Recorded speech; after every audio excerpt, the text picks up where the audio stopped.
Background is, I do not speak the Chinese language. If I do mispronounce words, I noted down in the calligraphy exhibit that it says that when the Chinese broadcast things, that they put the pictographs up because there are different dialects in China, and those dialects are different enough so that some people can't understand others. So my pronunciations are just a different dialect. I want to point out one of the importances of China was shown to me when I was in grad school. William Appleman Williams was teaching a course on the American Empire, and he thought we had an overinflated view of ourselves. He pointed out that Brooks Adams, not of the Adams family of TV fame, but rather of John Adams, John Quincy Adams, and Henry Adams, in about 1900, developed this grand theory of history where he noted that civilization moved from Egypt to Greece to Rome, kept going westward to France, to England, to the United States, and it would logically then go on to China.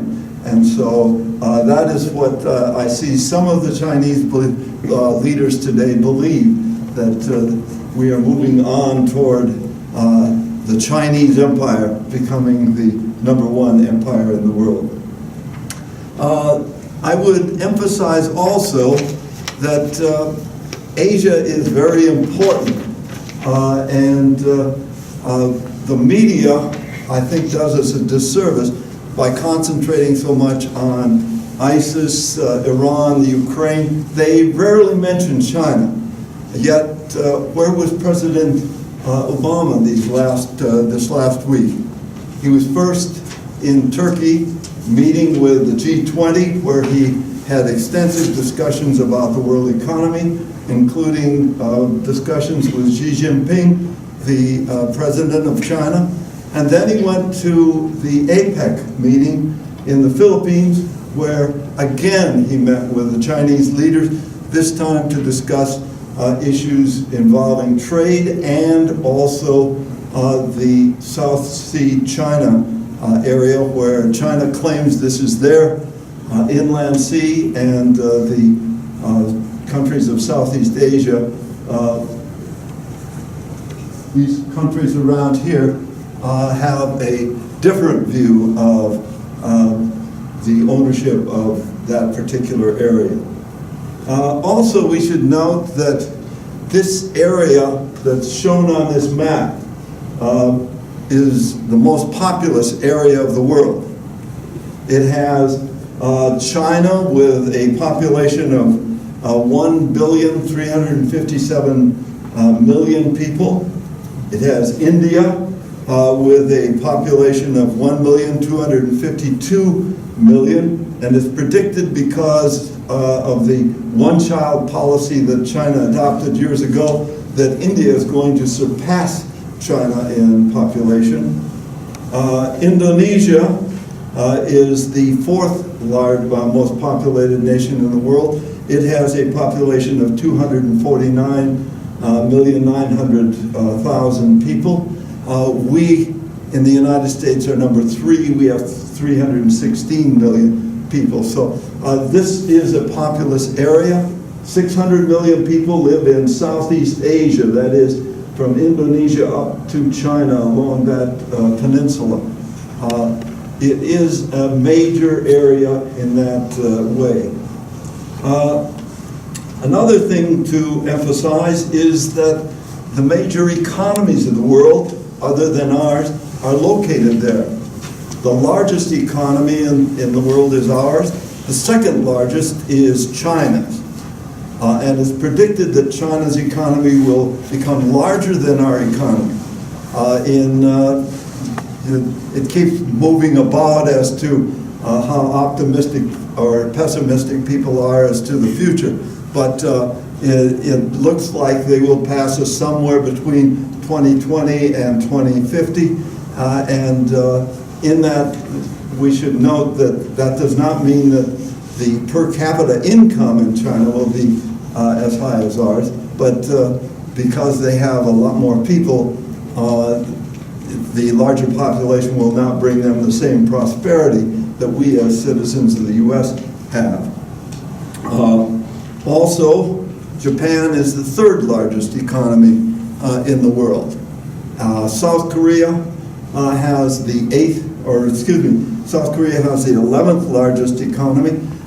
India has the 8th largest economy. So this is a very important economic area, and we have extensive trade with this particular area. When we look at the military, with the collapse of the Soviet Union, China has moved into being the second ranked military power in the world. And I'll have more to say about that later on. This area is an extremely important area. And in this area, China is the largest challenge to us in terms of what kind of policies we should pursue and what kind of work we should engage in to keep a reasonable relationship with China. One of the problems that we have here is that in our previous foreign engagements, we have dealt with countries that have a Christian or pseudo-Christian background. The countries of Europe and the countries of Latin America. In Asia, we have different cultural backgrounds, different religious backgrounds, with the Buddhists, with the Hindus, with the many smaller sects, and in China, Confucianism, which some people tell you is not a religion, but it's a philosophy, a way of life that borders on being a religion. We have to recognize that that is a factor in dealing with these people, and we have to learn to adapt. Also, I failed to mention, there's a large Muslim element in the population in that area as well. One additional factor is the imperialist past. The United States was not a great imperial power there, but it was associated with the European nations that did establish spheres of influence in China. They established colonies in various Southeast Asian nations. British ruled India and what is present-day Pakistan for many years. And that has shaped the thinking of these people with regard to Western ideas and Western values. We need to be aware of this. What we are dealing with is what people generally refer to as communist China. And my view here is a little different than many people. The Chinese call it communism with Chinese characters. I say it's not really very communistic. There were, as I see it, 3 attempts at establishing communistic societies. Lenin tried to establish one immediately after the revolution in Russia in 1917. He found that the economy collapsed and he was forced to turn to a hybrid, the new economic policy that included much private enterprise. Stalin tried to create the new Soviet man, the Soviet citizen who would work for the state regardless of what kinds of rewards were coming to those people. It again did not work very well. My one remembrance of it is an exhibit of socialist realism art at the Milwaukee Public Museum. If you want some interesting art to look at, that's some very interesting art. The people were, their faces were just all the same. I mean, they were machines that were being manipulated for the good of the state. And that socialist realism and that program of the new Soviet man, Stalin, develop. It did produce a huge industrial advance in Russia, but it was at the cost of millions of people in what was then the Soviet Union. The third effort was by Mao, and he made two efforts as establishing, or we might say three, right after the revolution, the purging of the bourgeois elements in society, then the Great Leap Forward, which called on the people of China to individually build little furnaces and produce iron and steel, the amount he thought would answer the needs of the Chinese people. They didn't produce very good steel. The agricultural system was moved into communes where the people were forced to live in segregated dorms, men in one, women in the other, and they were to dedicate themselves to producing for the Chinese state. It didn't work, and it failed, and so then Mao hung back for a while. Then he launched the Cultural Revolution, where he forced people, most notably Deng Xiaoping, a later leader in the change in China, to work among the peasants, to get a feel for what it was like among the peasants.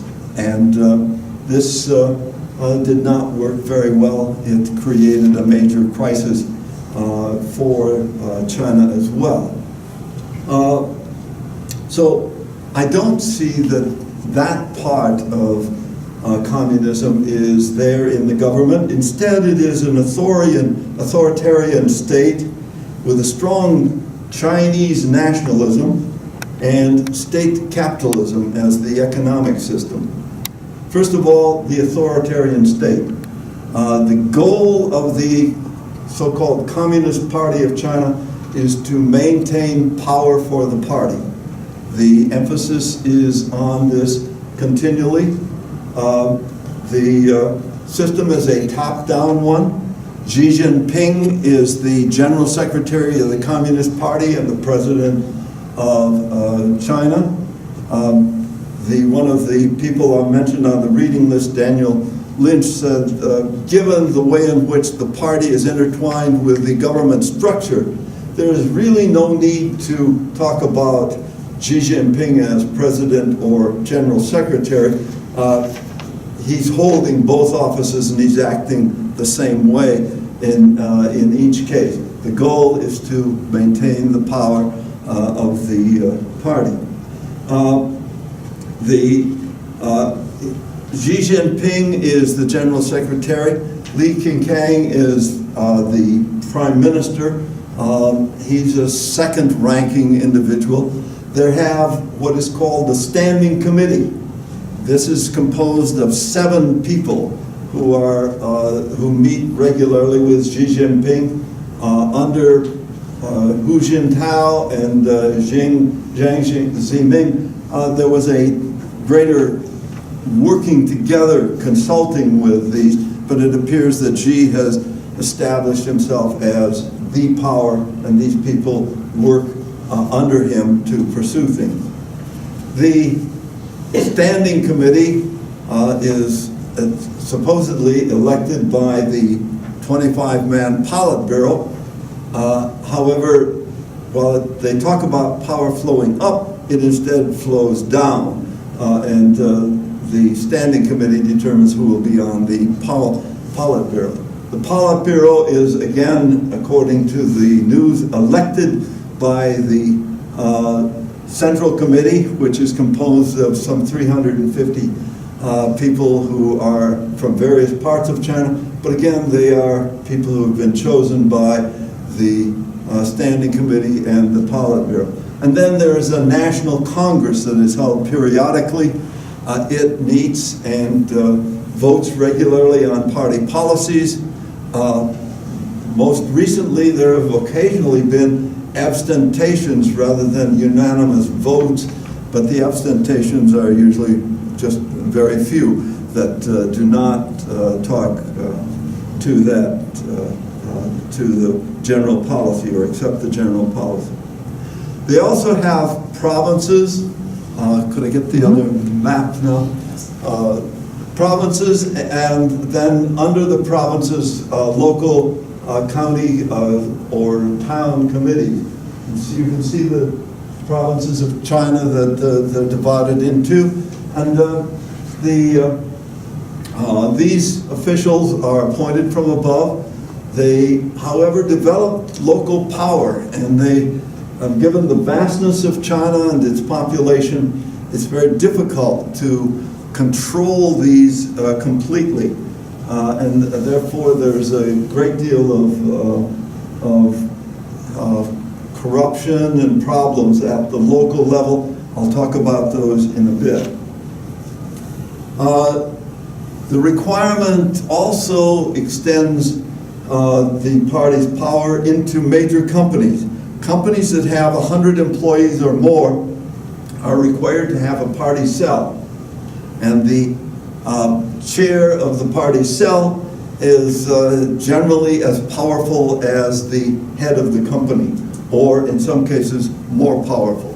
There's a need to recognize that there is that control. This is no different than the authoritarian state that Stalin created or that Hitler created.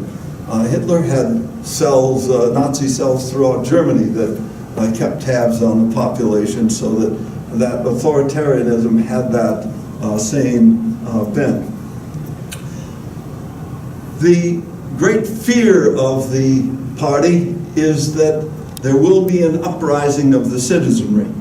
There are two major things that have happened in what we might call the recent past that shaped their thinking on this. One is the collapse of the Soviet Union.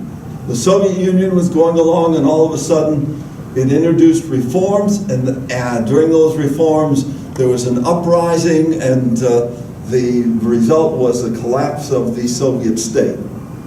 The second was Tiananmen Square, where with the reforms that Deng Xiaoping had introduced into the economy led to demands for political reform and major demonstrations, and the result was the response of the party was to crush that. They live in fear of those two kinds of things developing in China. However, we should note that that does not mean that they simply crush the opposition. They recognize that that is ultimately a failing policy. And so one of the developments recently in Chinese society has been the practice of polling. They do a great deal of polling to find out what the concerns of the Chinese people are. And there are two major concerns that have emerged. Pollution, which I'll talk more about in a bit. Pollution is a major problem, and corruption is a major problem. If you look at the policies of Xi Jinping, presently you will find that two of the major initiatives are dealing with pollution and corruption. So there is a response to the citizenry. At the same time, there is the evidence of the police state. There are laws against demonstration. One of the recent examples that the London Economist pointed out was that there were 5 women who organized a protest against men groping women on the buses. And these women were arrested and sentenced. They spent something like 5 months in jail because of their demonstration in violation of the law. There was no evidence that anything was done about the issue of groping on buses, though probably there was some directive that went down concerning that sort of thing. There is also a need to control religion. Religion can organize, as it did in Eastern Europe, to bring about an uprising. And so the churches must conform to certain wishes of the government. One of the ongoing arguments in the Catholic Church is between the Pope and the state as to who will appoint bishops within the church. Protestant churches face the same with regard to proselytizing. That is supposedly forbidden, though it seems that the Christian churches keep growing.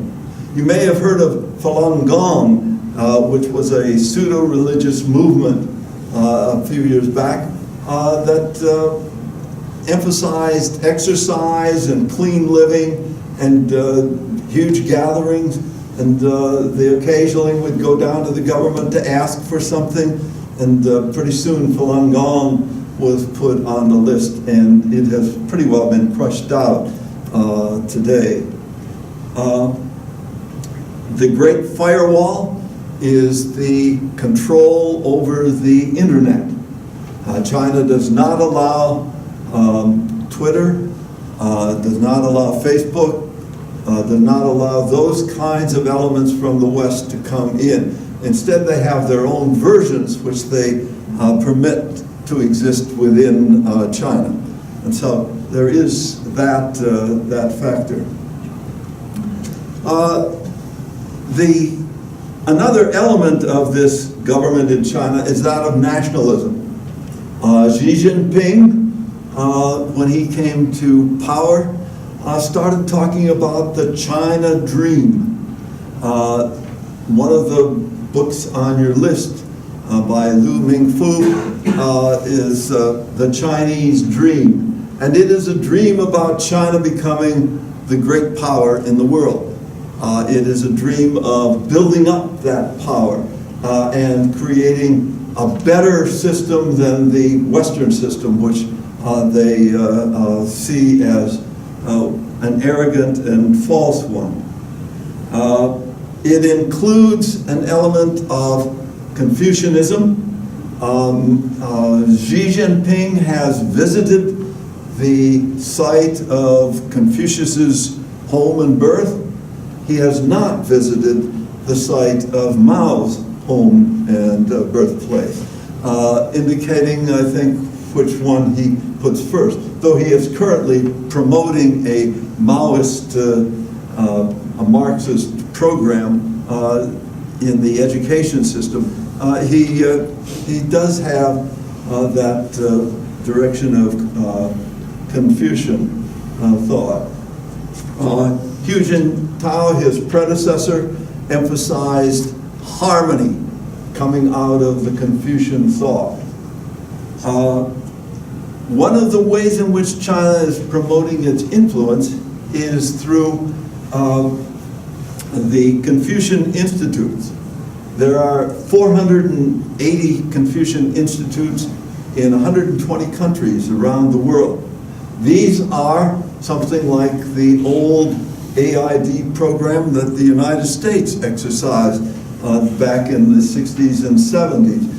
They promote the Chinese language and Chinese culture.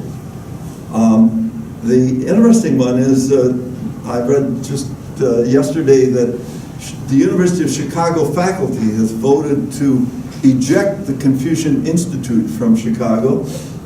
It had a 5-year contract, and they said, do not renew it. That they find it promotes too much Chinese nationalism and not enough Chinese culture of value to American citizens. Then there is state capitalism. And looking at state capitalism, this is basically a combination of market economy with state control. It's had great success. From being a very backward economy in 1978, when this program was launched by Deng Xiaoping, China has become the second largest economy in the world. It has been growing at 8 to 10% each year. It is currently experiencing a slowdown, but it has been growing that rapidly. It passed Japan as the second largest economy in the world in 2010.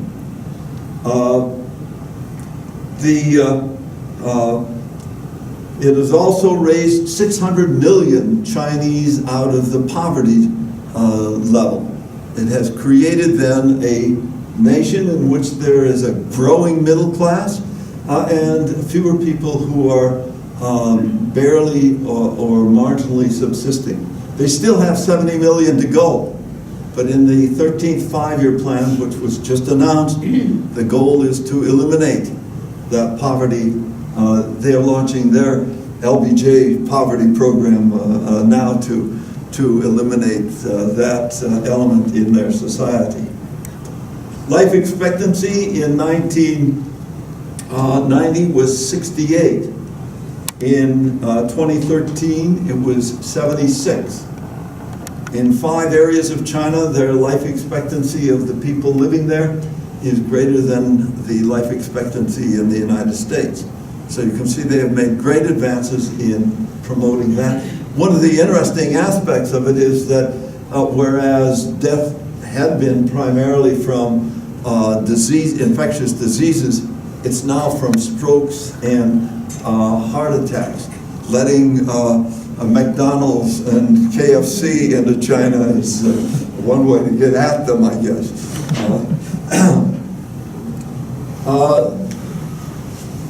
The reason they changed was the failings in the command economy.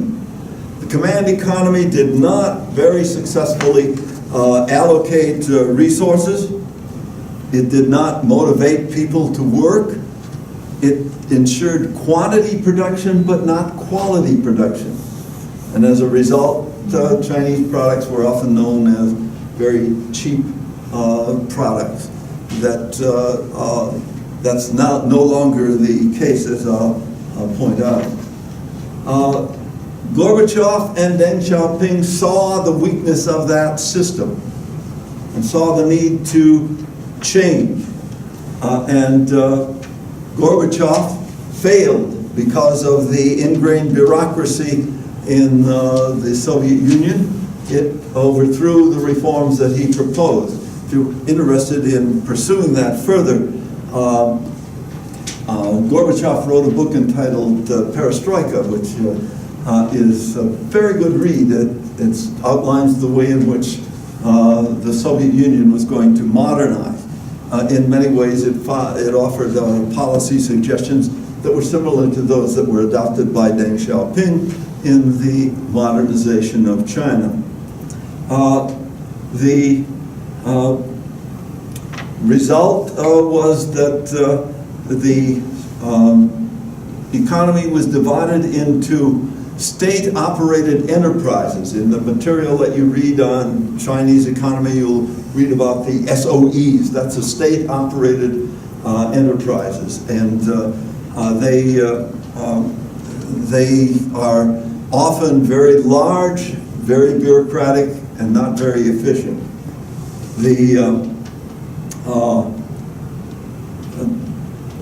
The private firms, they have created 4/5 of the urban jobs that have developed since 1978 when Deng Xiaoping took over. They produce 2/3 of the economic output of China as compared to the SOEs that have gotten much of the capital from the government-operated banks, and they're just much more efficient.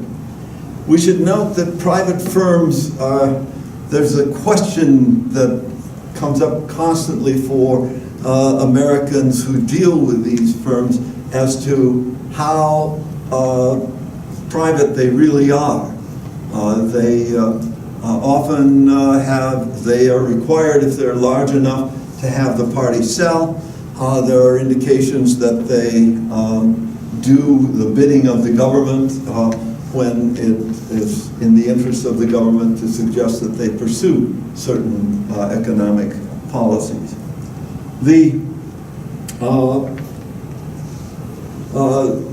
Many of the companies in China are co-owned with foreign companies.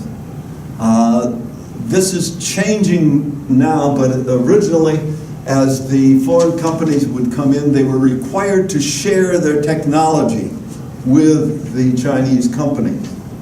After about 3 or 4 years, Across the street from their establishment would be a Chinese company producing the same product with the same technology that basically the Chinese had stolen that technology. Before we become too harsh on them, I recall Charles,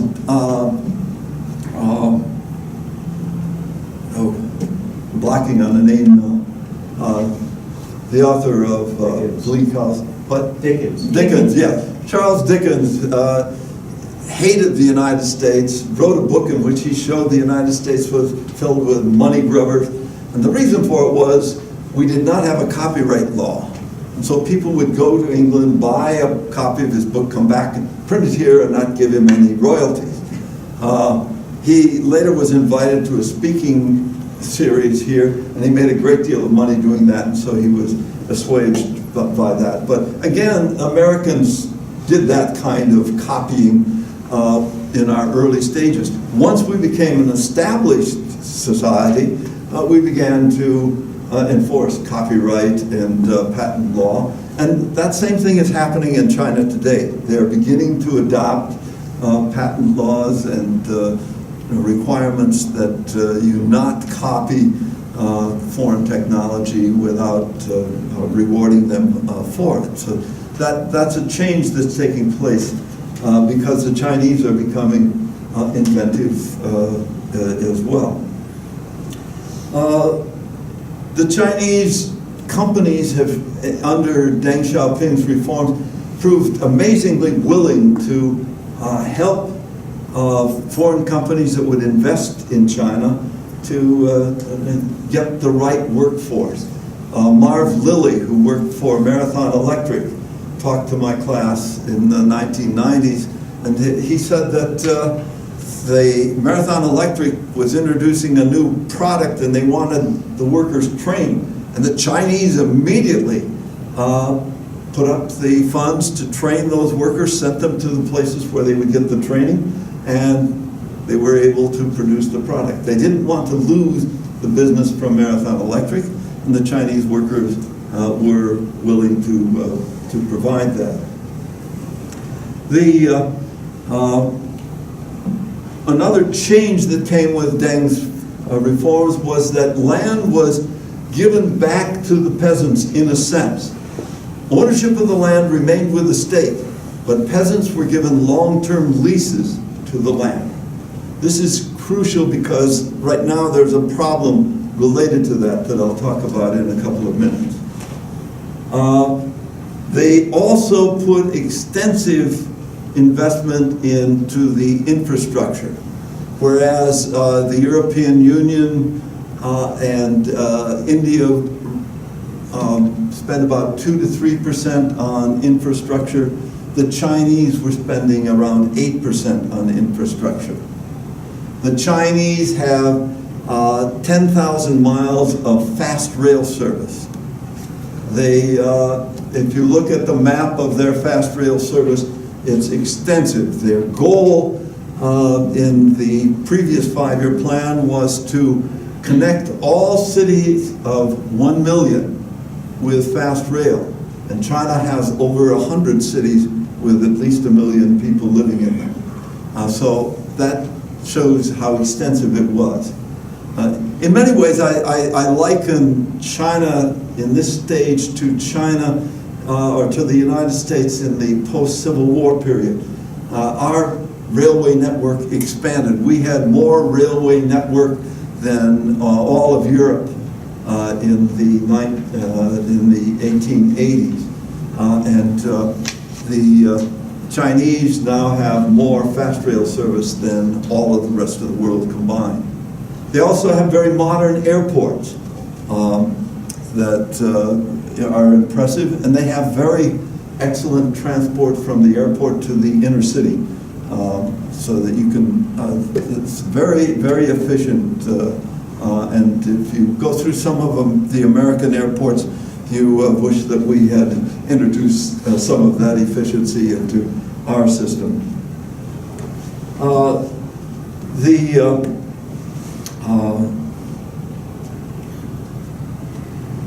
Problems that are emerging in the economic system currently. First of all, the economy is slowing in growth. It's slowing because the world market, after 2008 especially, has slowed down, and the export industries that China built up are not finding the markets available to them. The goal of 8 to 10% growth is now down 7% or 6.5% growth. Still large, and note that it's very large because the economy has advanced this far, so that 6% of the economy now is the equivalent of 10 to 12% of the economy 10 years ago.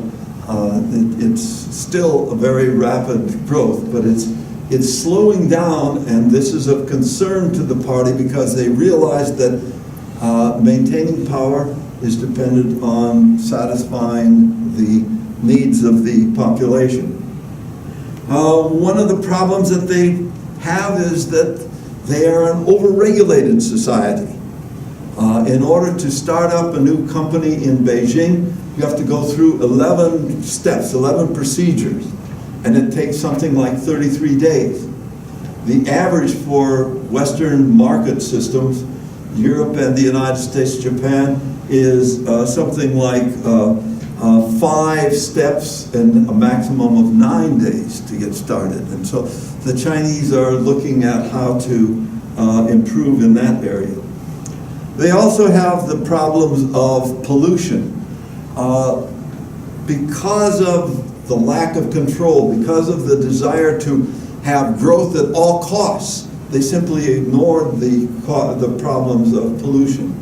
In addition to that, the primary source of energy that's available to China is coal, which is the dirtiest of any of the energy products that we use. And as a consequence, the population or the pollution has created problems. One source estimates that 1,600,000 people die each year from the causes of pollution in China. There are, Elizabeth Economy has a book that was published in the early 2000s about the pollution in China, and it portrays rivers that are just, you can't drink the water out of them. It kills off the fish, which have been vital to the economy of the local community, and the pollution in air. The Olympics in Beijing in 2008, marathoners refused to go there to participate because of the damage that they would see to their lungs from running in that polluted air, even though China tried to clean it up. And so it indicates the nature of the problem that they face there. There's also been extensive corruption in which the party and the army have been involved with, and that needs to be defined. 2/3 of the population is exposed to air in China that the EPA would deem as unhealthy in this country. So you can see how dramatic the problem is in China. They also need to, they have been managing their currency. And this has been a major problem, a major bone of contention, still is in the minds of many, but as I'll show, it's not really the problem that the current batch of American politicians would like it to be. They keep referring to it, and what they're talking about is no longer true. Innovation is an area where they simply have had difficulty getting underway. They try to innovate, but it's like teaching creativity. You can't do it. People are creative or not. You can do certain things that give them the freedom to be creative, but you can't teach them to be creative and in that way force it down their throats. They also need more resources. Because of the extensive industrialization, they need to go outside of China to get access to resources. The solutions, the 13th five-year plan has not been approved yet, but anyone who wants to bet that it will not be approved unanimously, I will take the bet and I'll give you good odds on it. It will go before the National Congress, which I don't think has ever rejected anything that's been put before it. The new five-year plan does not establish goals the way the old one did. The old one said, produce so many tons of coal and so much of this and so much of that. Instead, it establishes priorities that include quality as well as numbers. And the idea with the priorities is that it gives a freer range for the people to pursue the objectives. It also provides for a shift from foreign market dependency for production to consumer-oriented production in China. There's a growing consumer element in China, a growing middle class. That middle class has desires, and the government says this is the way that we will continue to grow, is to appeal to the consumer public in China with their 1.357 billion people. They'll have a good market for their goods if they can make these people middle-class people with the economic desires that people such as we have. They're going to reduce the interference in the markets, let free markets develop more fully. They will not give up complete control. That's one of the things that is pretty sure. They will not set interest rates in this new five-year plan. The market will determine the interest rates. However, there are little provisions down at the bottom that suggest that if the market starts fluctuating too much, there will be an intervention. However, even there, just recently in July and August, China's stock market started going down, and the government intervened heavy-handedly and completely failed to control the situation. Instead, the intervention by the government was exploited by the market to their benefit, to the benefits of individuals, rather than that it solved the problem. So that burned the government. They also devalued the currency by 2%, and that created havoc for many of the developing countries that they were trying to befriend, and that gave them a pause on that. So there's likely to be less intervention in the stock market, less intervention in the currency. There's likely to be more acceptance of the market determining what the interest rate for money should be. And SOEs will have to meet those interest requirements now, something that they did not have to in the past.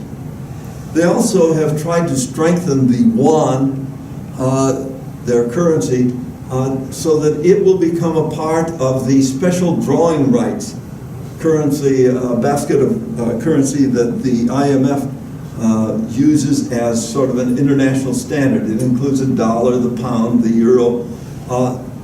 China wants to get its yuan in there. It wants to make the yuan into an international currency. And in order to do that, they will have to not interfere in it. They are being considered right at present. I think it's likely that the yuan will become a part of that basket of currencies. And in order to maintain that status, the government will have to be ready to have its hand slapped if it attempts to dip into that basket. There's also a need for greater efficiency and innovation. These are 2 points that Xi has made in the 5-year plan.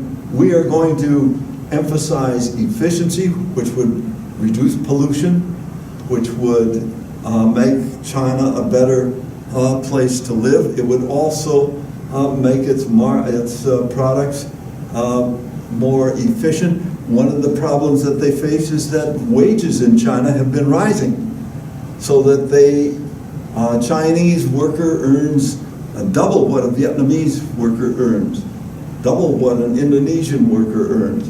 And consequently, in order to deal with that, they need to increase productivity, greater efficiency. And that is a part of Xi's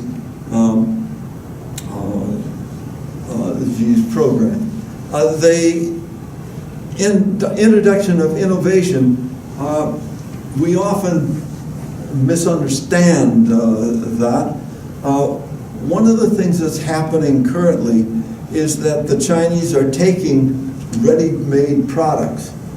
Well, for instance, the tablets or iPhones, and they're making little adjustments to them that improve the efficiency of those, so that the iPhone or the phone or the tablet is a better product than the one that is currently on the market. They also are producing things cheaper than in the West. Nineveh just bought Sedgway, the things that you can ride around. They think they can make those products better and cheaper, lighter, so that they will be used more widely. And I wouldn't bet against it, that they have some ideas as to what they can do. They are developing an airliner, the C919, to compete with the Boeing 737 and the A320 from Europe. China is the largest market for robots and automation. That shows how they're modernizing their industries. One thing also that the 13th 5-year plan calls for is the rule of law. Now we need to understand the rule of law. The rule of law emphasizes that what is needed is to maintain the order in society. And as long as you accept that, as long as you don't challenge the leadership of the party, then you have certain rights under the law. But it's not an individual rights, it's a state that determines the rights that will be used. But it's trying to create an orderly process so that it's now in the interest of the government that you not steal intellectual property. So there will be laws that will go against stealing intellectual property, unless of course it's military information that everybody goes after. So those are some of the things that that the 5-year plan calls for. Right now, the Chinese e-market, the internet market, is larger than the U.S. e-market. Their goal is to establish, to improve the standard of living, to create companies that will produce for the Chinese people, to meet the needs of the Chinese people. One of the interesting ones, I think it's called the Red Shirt Company. It will make you propose the design that you want for your shirt, and it will produce that individual shirt. It's an individual market thing, and it will do it efficiently, so that you can get exactly the shirt that you want, and not the one that's on the Yonkers shelves down there. They also need to improve the environment. The Chinese are leading the world in the production of wind energy and solar energy. The wind energy turbines and the solar panels, they have the largest production in the world. They have also improved the regulation on pollution. It's now becoming not very healthy to pollute in certain ways that were easy to do in the past, so that the quality of air and the quality of water will be improved. They also emphasize quality in the production of products. Chinese consumers are very good at judging what is good and what is not, and consequently, to please the consumer market, they need to do this. They need to use their resources more efficiently, and that they are attempting to do. They are introducing a carbon trading system, whereby companies that produce carbon will be charged for producing carbon in an effort to get them to reduce the production of carbon. The Chinese have become great supporters of the measures to change the climate. They had opposed this in 2009. Now they are in favor, and it's because of the anti-pollution campaign. We in this country tend to see global warming as just warming temperatures. We fail to recognize that what's causing those that global warming is the pollution that's produced and the impact of that pollution on our health.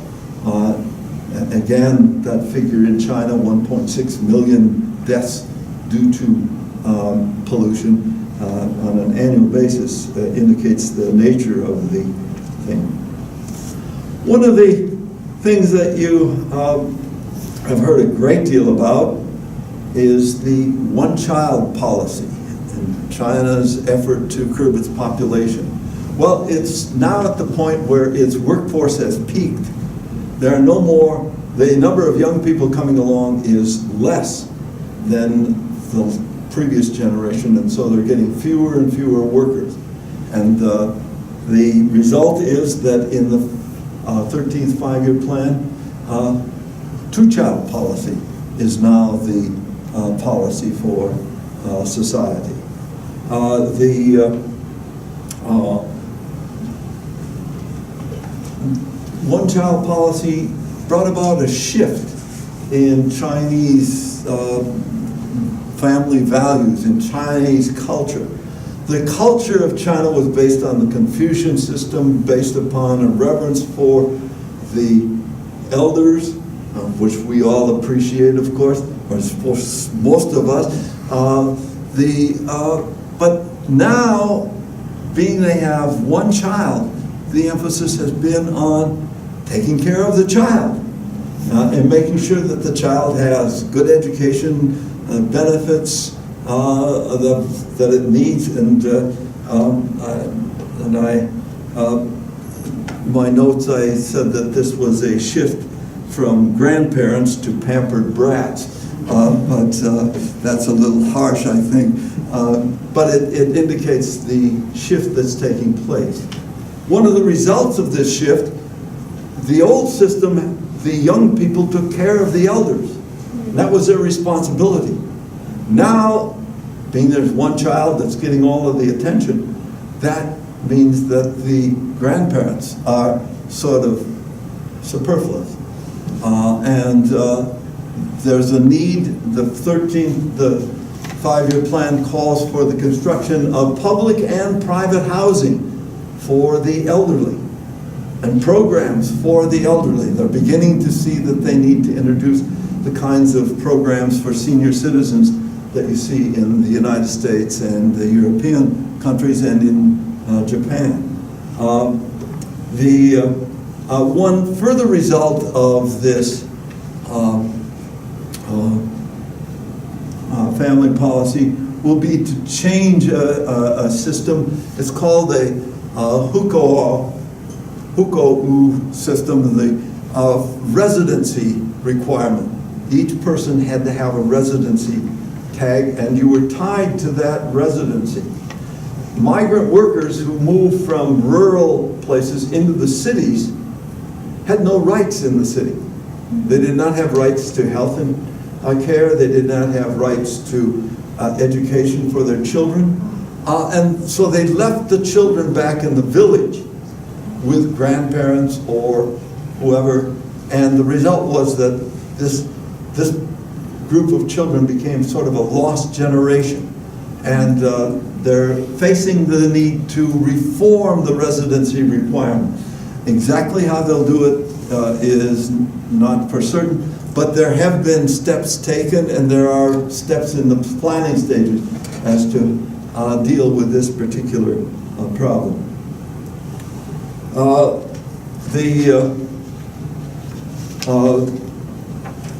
With regard to the society in general, there's a rising middle class that has consumer demands, and that is one of the things that the government is seeking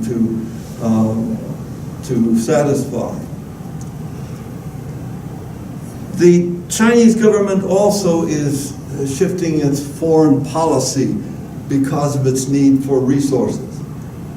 One of the things that China under Mao and his successors continually asserted was the fact that countries should not intervene in the internal affairs of other countries. And that was so that the US wouldn't interfere, or the Europeans wouldn't interfere with regard to civil rights in China, or human rights. And that became a part of their policy, but now it's being modified. In order to get the raw materials that they need, they have moved into Central Asia, they have moved into Africa, and into Latin America. And in those countries, they deal with problems. For instance, in the Sudan, where they were getting oil, a number of Chinese workers were captured by the rebels, and the Chinese government had to decide how to deal with that particular problem. They're finding that in various places where they do proceed to acquire their raw materials, they are required to intervene in the inner affairs of these nations. And so that's a change that's taking place in their foreign policy. With regard to foreign policy and military policy, I'll try and make this brief so that we can have some challenges and discussion on the issues I hope I've raised. First of all, one of the books I found very useful was a book by Daniel Lynch that's on your list. Lynch interviewed a number of Chinese scholars about their attitudes on the economy and Chinese foreign policy relations with the United States. And he also read much of the literature that generally is not translated and published in the West. It's available only in China. He was able to get some of that material and to read it. And what he found was that there's generally an assumption that China is rising and the United States is declining. Now, the reason what solidifies the idea that the United States is declining is first of all, the intervention in Iraq and Afghanistan, which instead of turning out to be a short, sweet success, became a long, strained relationship. Secondly, the economic crash of 2008 that affected the United States and later Europe. Those showed that the Western way was not so great, maybe. Also, the current problem that we have with a government that has trouble adopting a budget, where minor issues become involved in determining the budget, and hold up the enactment of a budget that is necessary for our economic and military advancement. These things the Chinese look at and they say, yeah, the Chinese, we're going to be better than they are if we're not already better than they are. They debate what policy to pursue. Deng Xiaoping's policy was, what you should do is pursue a cautious policy under the radar and build up your economy. You can't really do anything until you build up the economy. If you read Gorbachev's Perestroika, you'll find him arguing the same thing, that what you need to do is build the economy. So he wanted to take a break in relations with the United States to allow the Soviet economy to build up. The other side is that, look, we have an advantage now. Let's push, let's challenge the United States and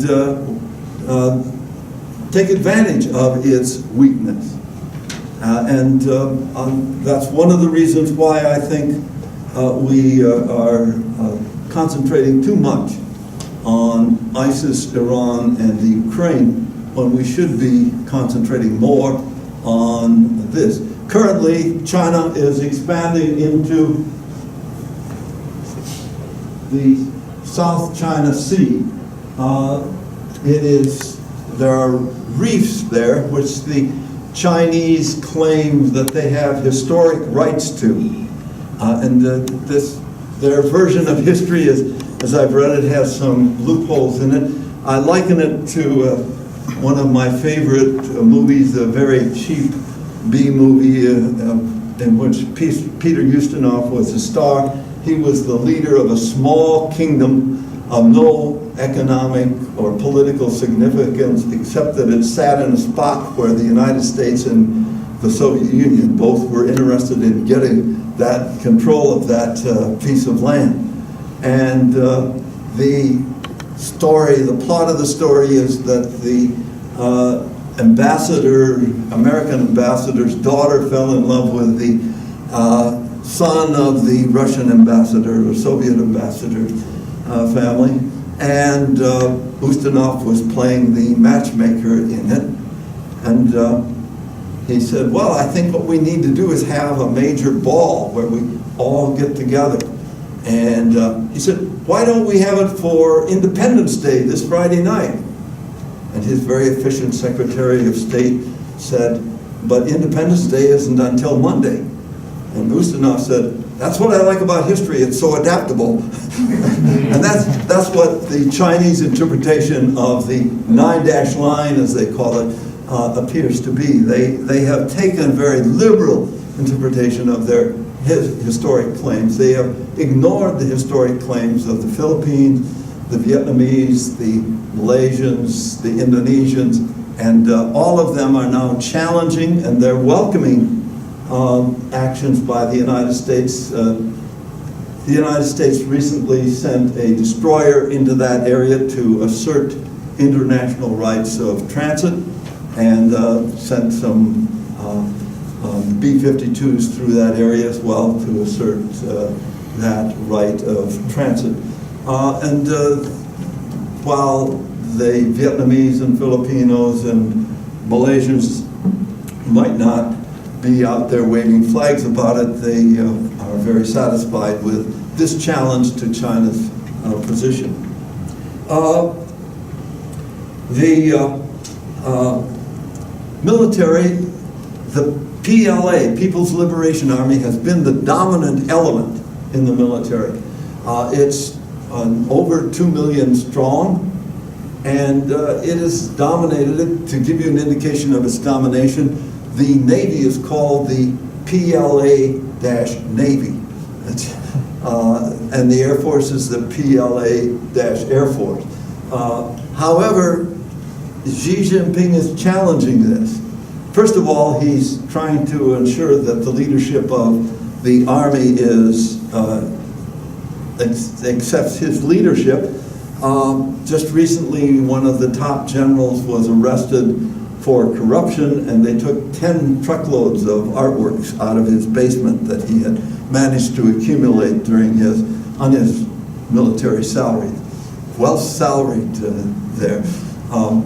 There are something like 12 major generals that are currently under investigation or on trial for corruption. It's generally an attempt to challenge that.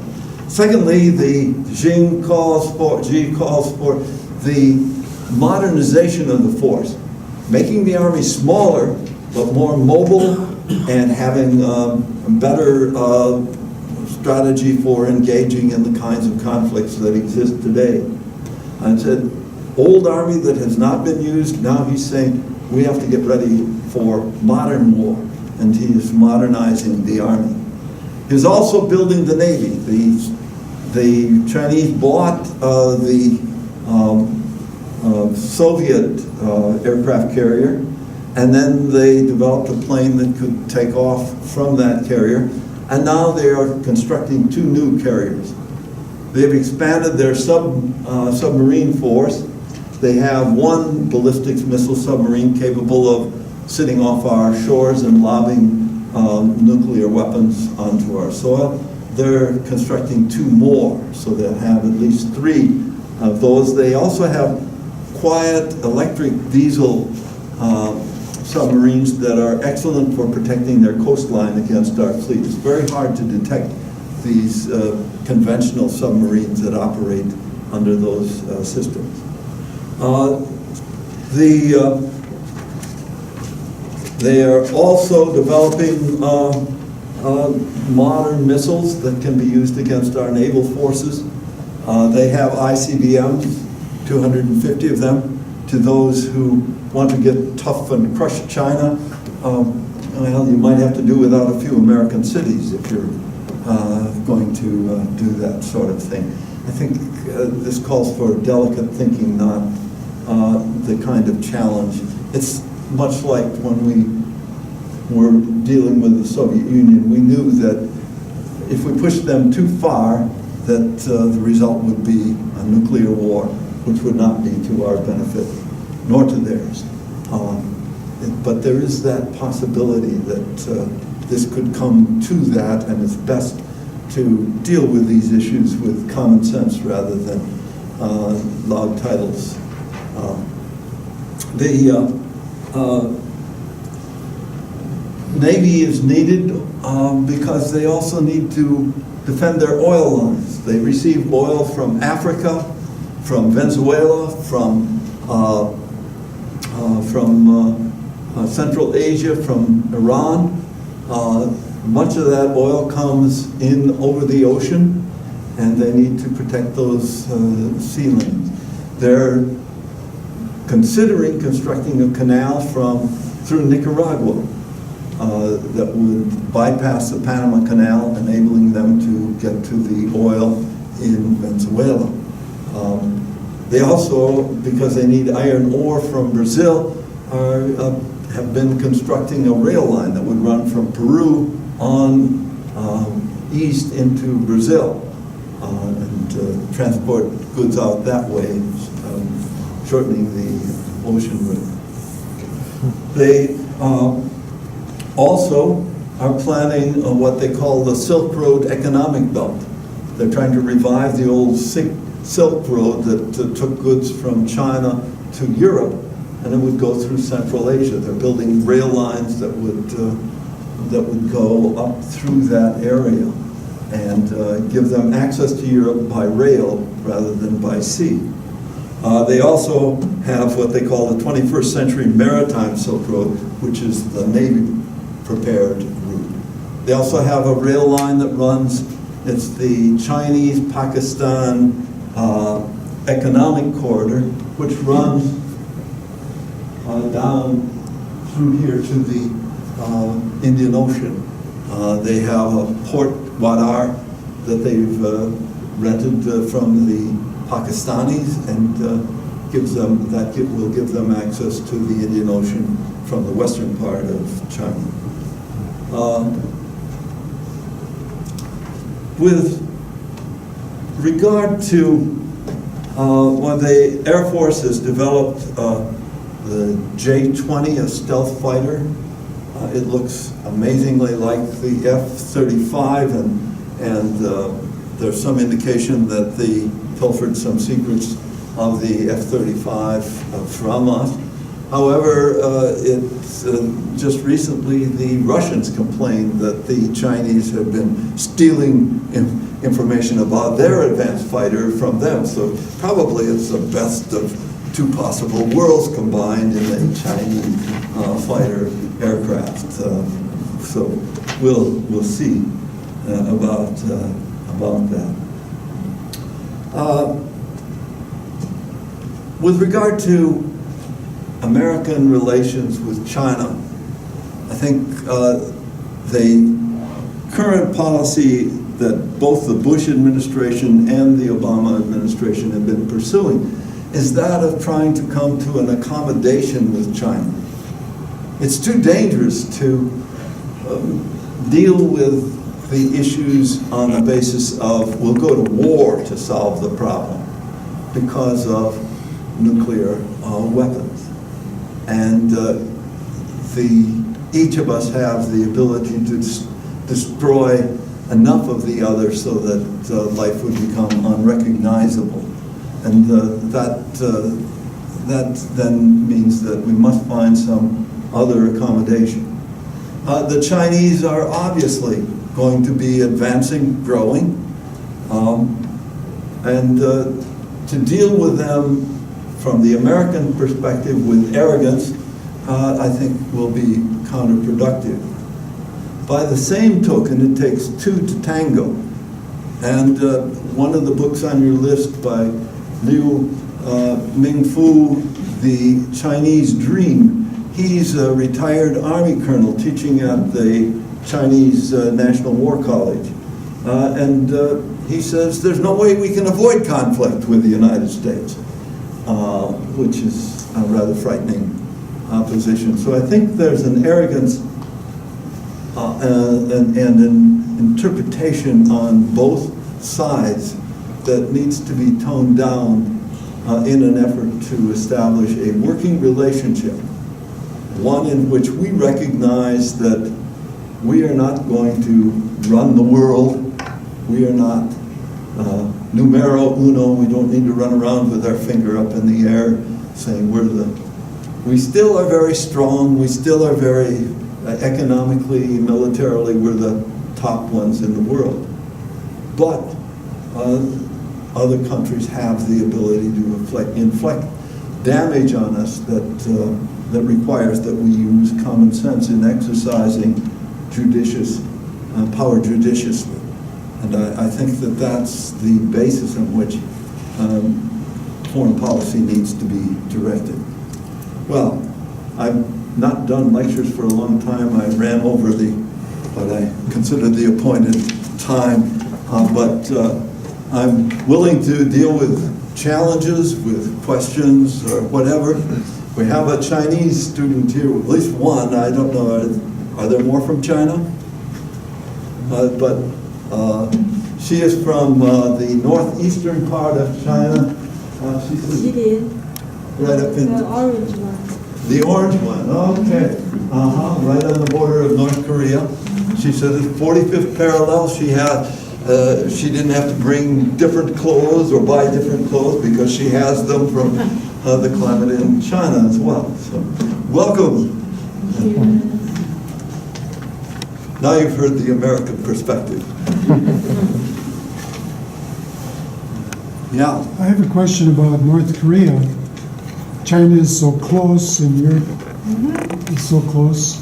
Does China have any influence over North Korea? We haven't heard about North Korea in the news. There doesn't seem to be a great deal of influence right now. There's a very difficult relationship. First of all, Xi Jinping does not like Kim Il-sung.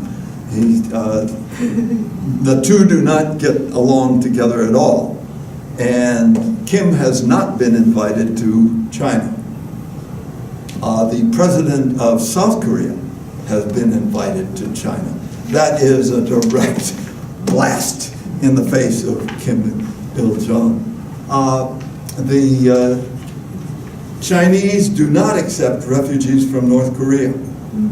When refugees come over from North Korea, they simply send them back.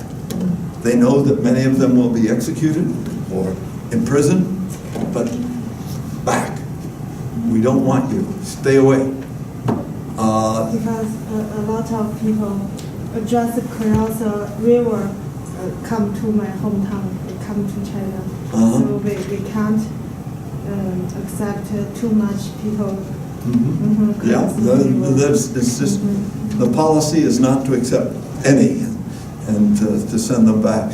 The other element is that China is establishing very good economic relations with South Korea. And South Korea has a very modern economy that fits well with the Chinese economy, and they go back and forth.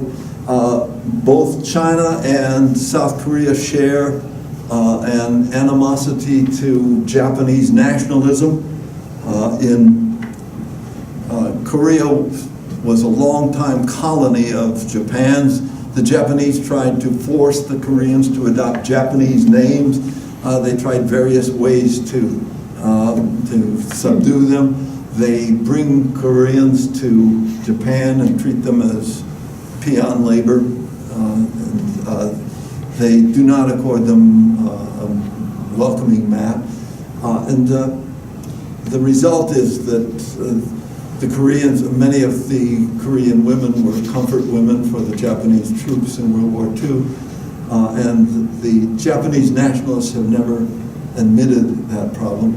In China, there's the fact of the rape of Nanking, which is a major factor. The city of Nanking in 1937 was invaded by the Japanese, and they slaughtered people and just generally wrecked the society. Also, it's unknown how many Chinese died. At least 15 million, I've heard estimates as high as 60 million Chinese died in the war against Japan.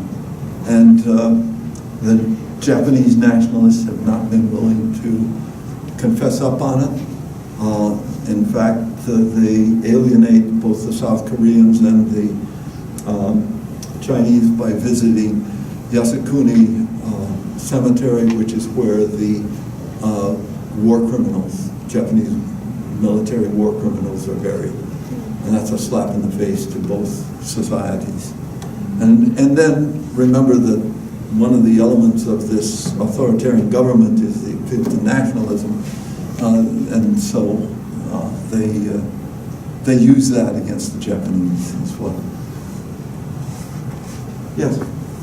We see things about the Russian and Japanese multi-millionaires and billionaires. How does the society adjust to these, and how are the Chinese affected by these new billionaires? The Chinese have more billionaires than we have. I think I had the figure somewhere.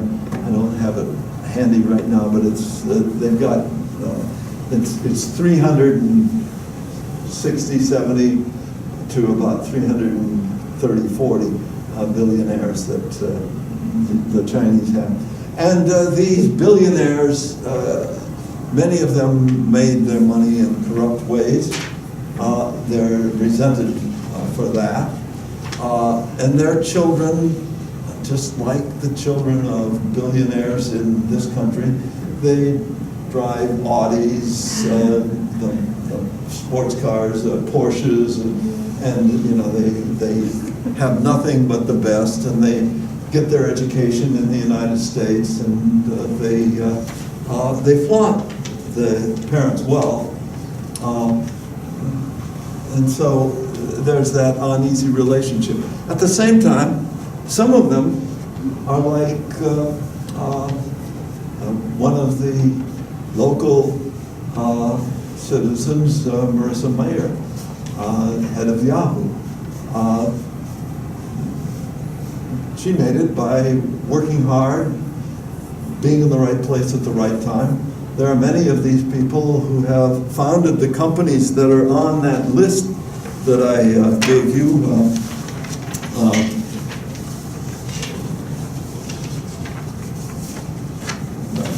I've got it here somewhere.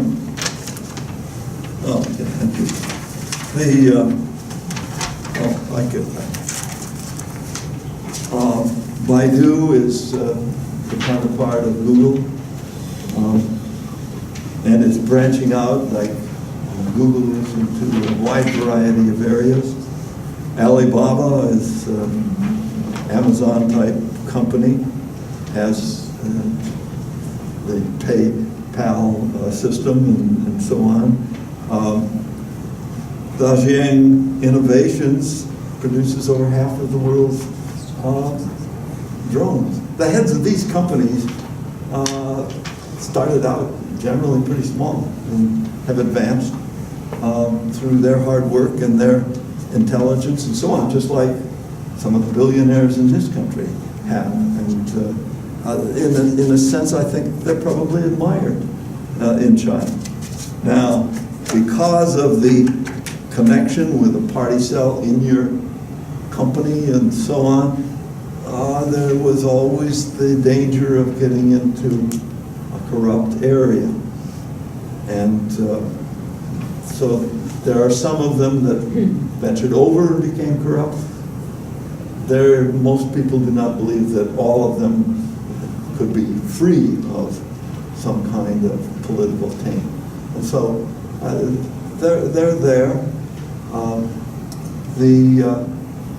Hu Jintao made an emphasis on harmony in Chinese society. What he was trying to do was to say, okay, we should be a classless society if we're communist, but we're not, but we should be a harmonious society. There's been some continuation of that as well in the Confucianism that Xi espouses. There's also the fact that the difference in income between the rural areas and the cities is immense, and they have a bigger gap between the poor and the wealthy there than we have in this country, and that's one of the problems that we have recognized in our political arena. And they're there.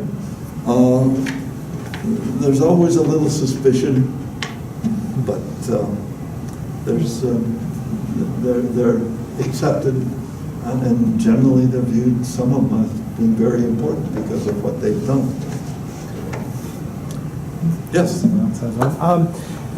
How much state control, government control exists over wages? You mentioned that wages are increasing, the middle class is growing.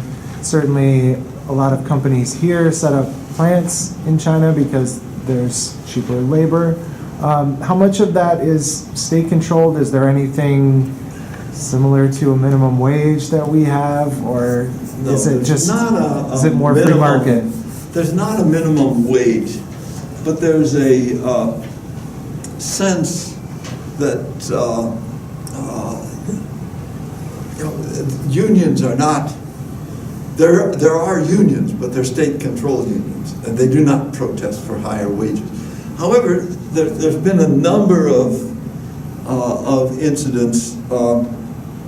If you remember, about 3-4 years ago, there were frequent reports of Chinese workers in these mega factories committing suicide, throwing themselves out of windows and killing themselves, and that upset the apple cart. There have been protests continually, and these protests have produced some in wages. And then, if you have a market system, you got a problem. You need skilled workers, and you look next door, and there's skilled workers there, and you don't have enough of them. So how are you going to get them? You offer them a wage increase. And so there is a competition for wages in the city areas that has an impact. And the government's not going to let it get out of hand. That's not going to allow a general strike for higher wages, but it does allow a market economy to function. Yes? What kind of access does the Chinese population have to higher education? I don't know if that's paid for by the state or how you enroll, or how is that done? It's, I don't know, Jeff? Well, to get into higher education, you have to take the exam, the entrance exam, which is very difficult. It's a multi-hour, but you might know it, in fact, right? What is the name of it again? What is the exam? The name of the entrance exam for college? The GoCow, right? The GoCow exam, it's an analytical, mostly it's a memorization exam, isn't it? That you have to be able to identify and to explain factual things. Very difficult to do, and then you're judged based on your completion, and you can get into what, number 1 universities, or number 2, or number 3 universities. So there's different quality standards of universities there.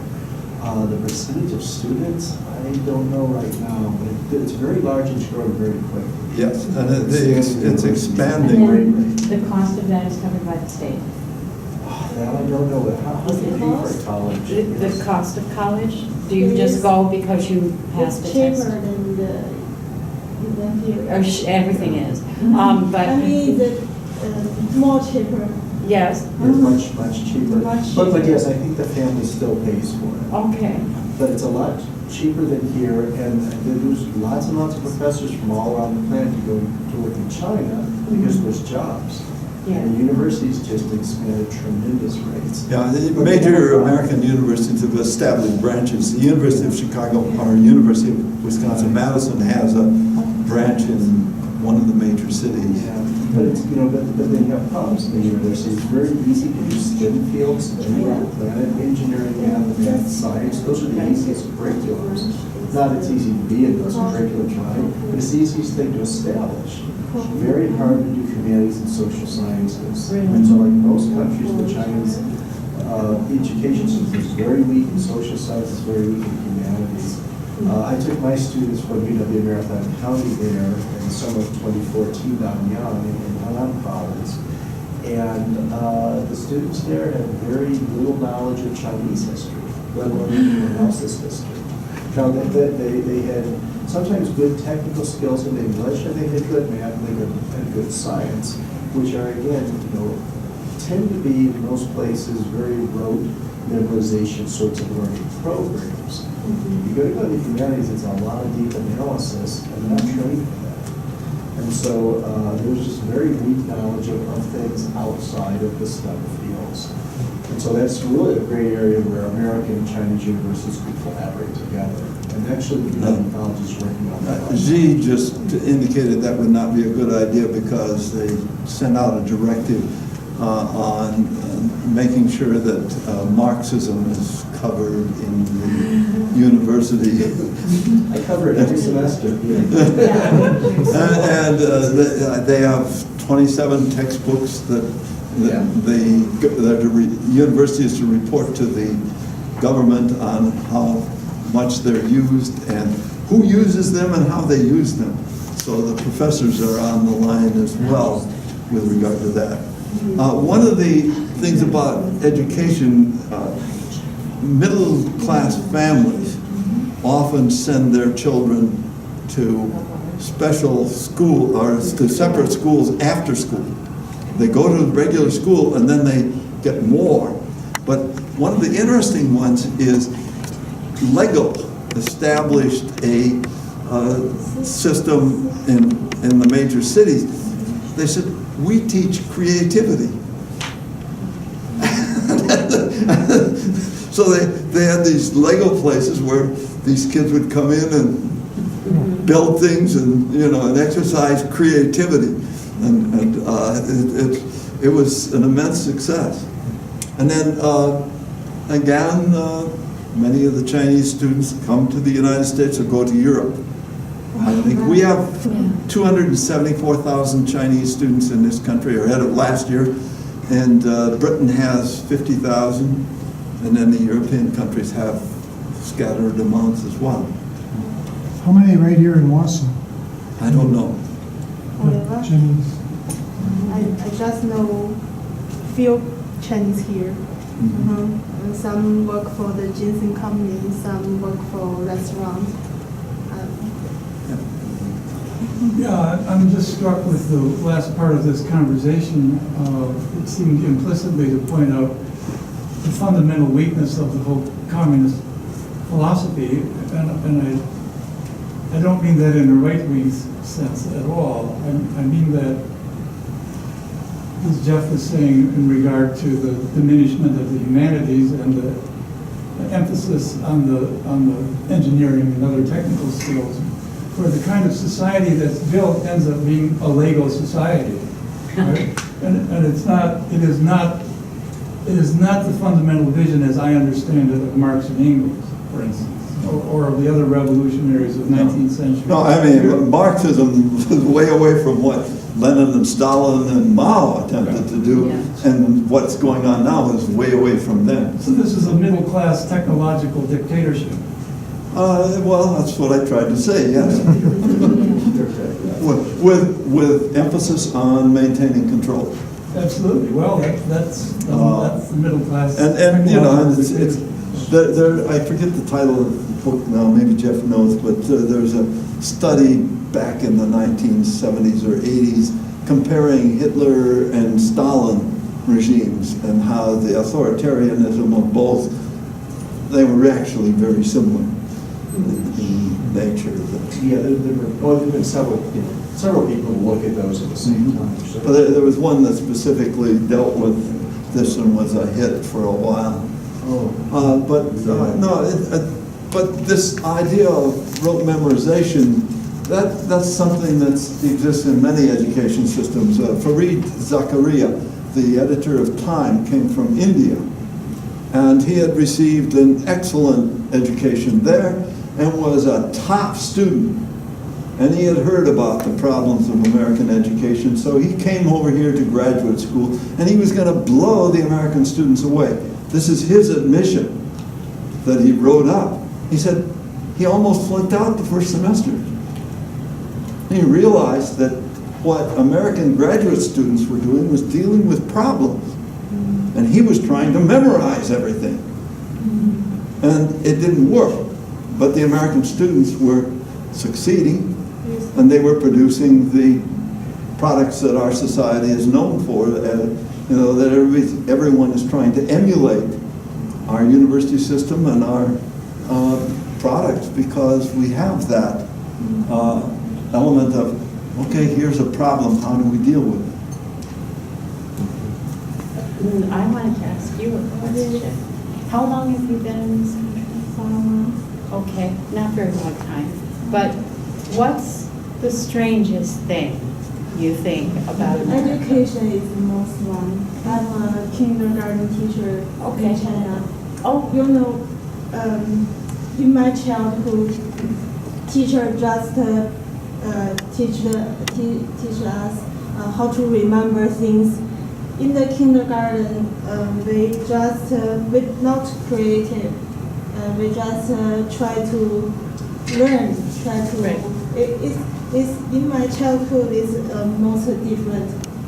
But in here, I found is teacher will teach babies how to explore everything, the world, the nature, the animals.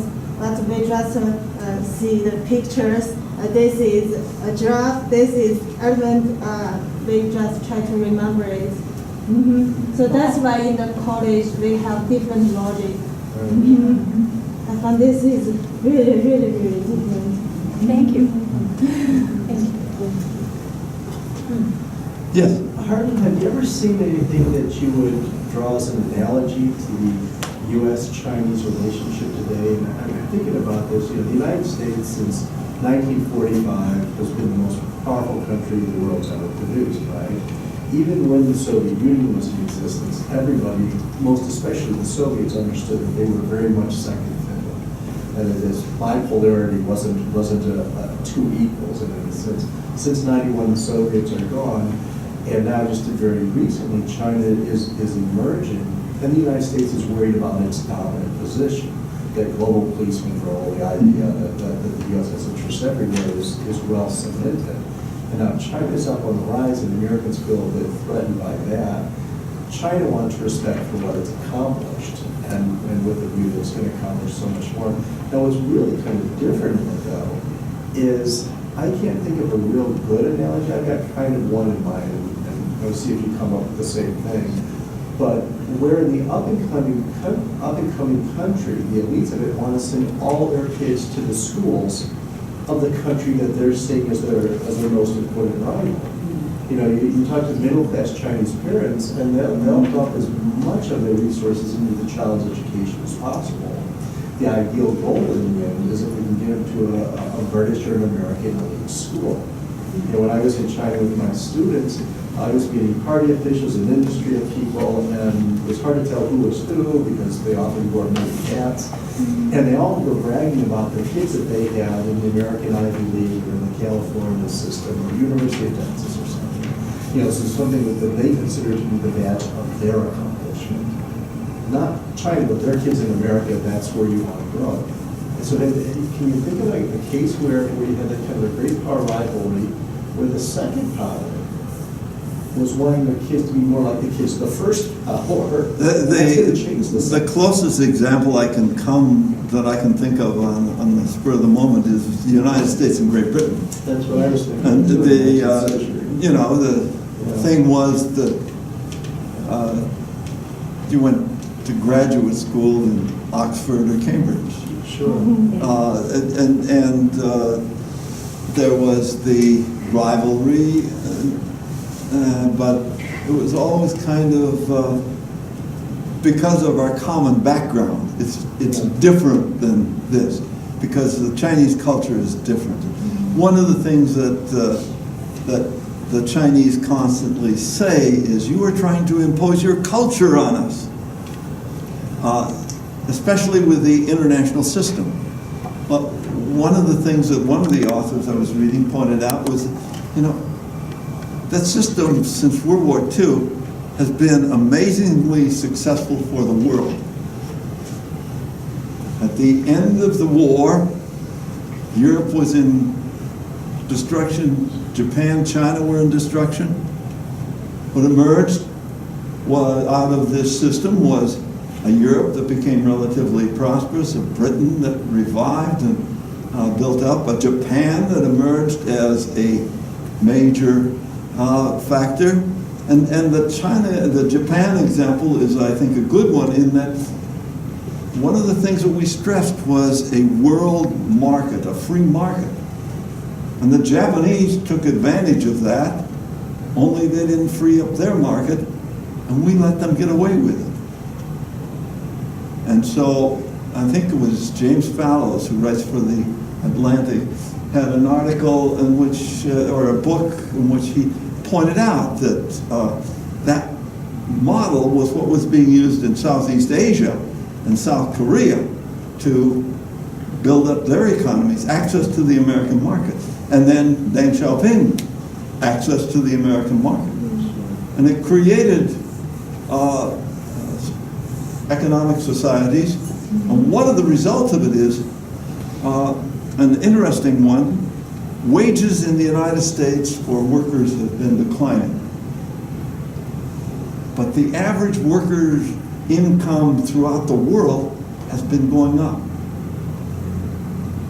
Third world countries, China, other Asian countries, their wages are rising. Our workers are the ones that are not getting the benefit of the system. It's kind of interesting with regard to what you said there. Yeah, you definitely have Chinese officials saying that they don't want American culture forced upon them, American standards, American expectations forced upon them.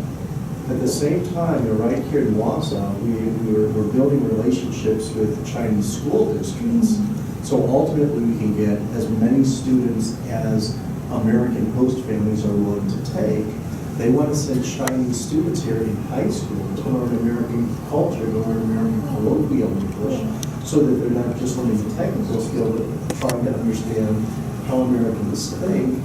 And, you know, so here you get this odd kind of wrinkle in it. Well, don't force us to do these things, but we really do want to understand where those ideas are coming from. We really want to be able, and then talking to Chinese students, often they're saying, we really want to be able to incorporate those. And when I went on a Chinese TV show in the little million-person city of Anyang, and there were 2 Chinese students who came on the show as well. And the announcer asked, well, you know, would you like to study in the U.S.? And they said yes. And then they asked me questions about how we do that, and like visas. I don't know anything about visas, but they're asking what they would expect in the United States. And then they asked the students, why do you want to go to the United States? And they said, because we would like to try freedom. And my Chinese, and my Chinese colleague turned to me and said, well, that will not make it onto the TV show. We're willing to say that, straight-faced right to party officials. I was like, wow. And then later they're telling us all about corruption and pollution and how angry they are about everything. And every Chinese student I talked to said the same thing. They were really angry about the problems that are not being solved in the country. And we're on the verge of something really different and unusual. That's what was one of the first things that Brenda said to me, was that there's so many opportunities here. Sure.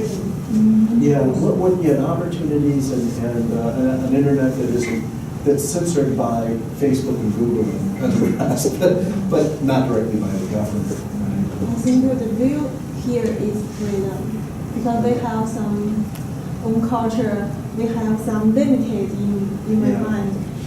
If I want to do something, I need to consider my parents, my sister, my brother, everyone. I need to consider a lot of things. If I should make up every day, if I should dress up every day. But in here, I don't. I just pay more attention to what I really want to do here. So that's why I really. There is a growing recognition of our need to deal with China.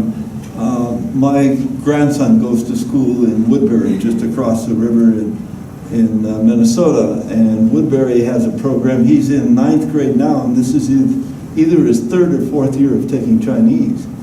So, I mean, he's getting Chinese language and culture. I don't know how deep it is, but It's really hard. well, I know it's a totally different thing.